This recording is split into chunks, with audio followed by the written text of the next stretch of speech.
Hi. Today I am going to talk about illusions in Gatsby. An illusion is something that is perceived incorrectly, or if you give off an impression that's slightly deceptive, not exactly true. Some people might give off the impression that they are charitable, for example, but it turns out that they maybe aren't as charitable as the impression they attempt to reveal, or an illusion is also a false idea or a belief.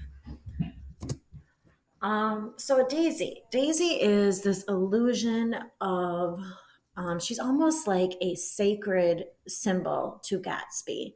There's this great passage, this is at the end of chapter 7, and it is Gatsby standing outside the Buchanan household, and he is afraid that Tom is going to be hostile to Daisy that night after the hotel scene. So he puts his hands in his coat pockets and turned back eagerly to his scrutiny of the house, as though my presence marred the sacredness of the vigil, though. So that's Nick's presence. He feels like he's ruining the sacredness of Gatsby's vigil, which gives us the impression that he views Daisy and being outside her house as sacred. So Nick continues, I walked away and left him standing there in the moonlight, watching over nothing. So Daisy is an allusion to Gatsby. He views her as sacred, but look, Nick or Fitzgerald just wrote that Daisy is not sacred. She is nothing. And if you have finished the book, you know that. You know that Daisy is like this sort of empty shell who decides to just like go on with her life after what has happened. There's a lot of imagery of eyes in this book, the billboard being the most obvious one. Wilson, for example, when he is upset about Myrtle and Myrtle's death, looks up at this billboard and he thinks it's God watching him. And his friend from the cafe next door is like, well, that's not God. That's just a billboard. So Wilson has this illusion that he's being watched by God. And you could really do a lot with like eye symbolism in this book.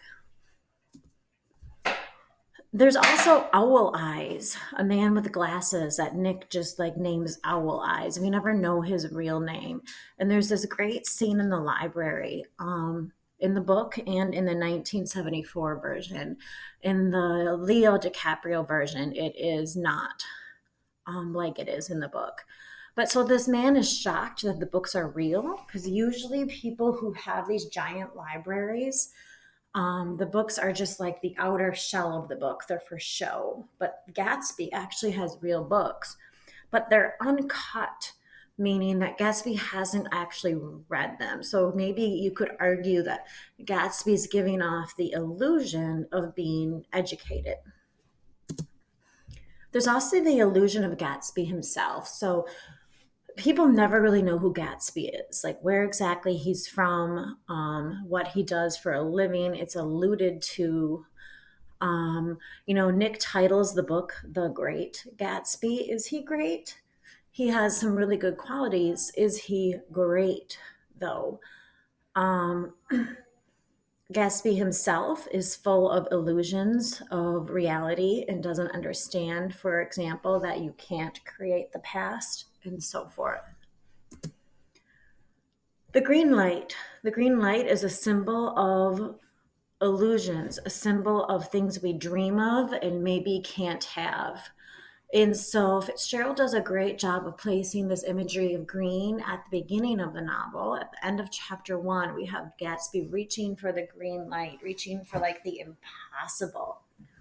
But at the end, we also have this imagery of green when Nick speaks of Dutchmen coming to the new land, to the promised land, and seeing the green land, a symbol of hope, a symbol of prosperity, a symbol of possibility. And so we see that this idea of reaching for the green light isn't necessarily bad. It might mean that you are unrealistic, but really, all dreams aren't reality at the time that we have them. That's why they're dreams and aspirations, because we attempt to make them reality. So, some people read this book and they think that, Gatsby's just a fool, right? He's completely unrealistic. He is just a fool. But Nick seems to feel that at least Gatsby, like immigrants who have come here before and tried to remake themselves, attempts to reach for something. There is something sort of inspiring about that. Nick, in some ways, is sort of in awe of that. He acknowledges, oh, Gatsby, he's not going to get what he wants. He's moving too fast. You can't expect too much of her. He says that to Gatsby when he's talking about his wishes for Daisy. But there's also sort of something inspiring about this idea of reaching for the green light or the green land. In this passage from chapter 6, some of you wrote about this. It has great word choices that help to show the image of illusion in the book. But his heart was in a constant turbulent riot, his meaning Gatsby's. This is when he's like reinventing himself.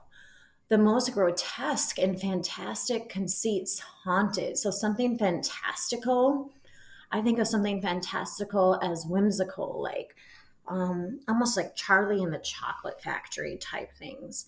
Haunted, there's a lot of words like haunted and apparition and ghost in this book. Those things are not real. Ineffable. Ineffable means like indescribable.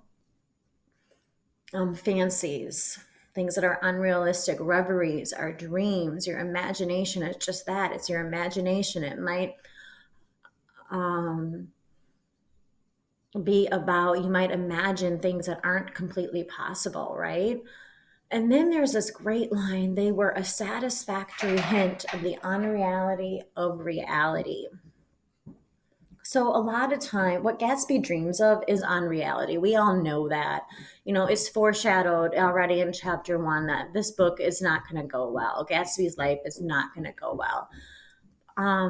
He is putting his promises on a fairy's wing. A fairy's wing is delicate, it's fragile, and fairies don't exist, right? So that's a really great description of this illusion. However, again, I want to point out that even though he is unrealistic, in a way, it's kind of cool that he is able to attempt to achieve what is unrealistic. He makes the attempt. And then in blue, I have clock and moon. There's over 400 times in the book that things are mentioned that have to do with time, whether it's moon, whether it's the word hour, whether it's the word clock, whether it's description of like the dusk or the night coming. And that's kind of interesting too. That could be a whole other thing you look at with this book. All right, so as you're finishing Gatsby, be thinking of the power of illusions and what Fitzgerald was up to by making this book be about what's real and what's not real and having to figure that out. Enjoy the rest of the book, you guys.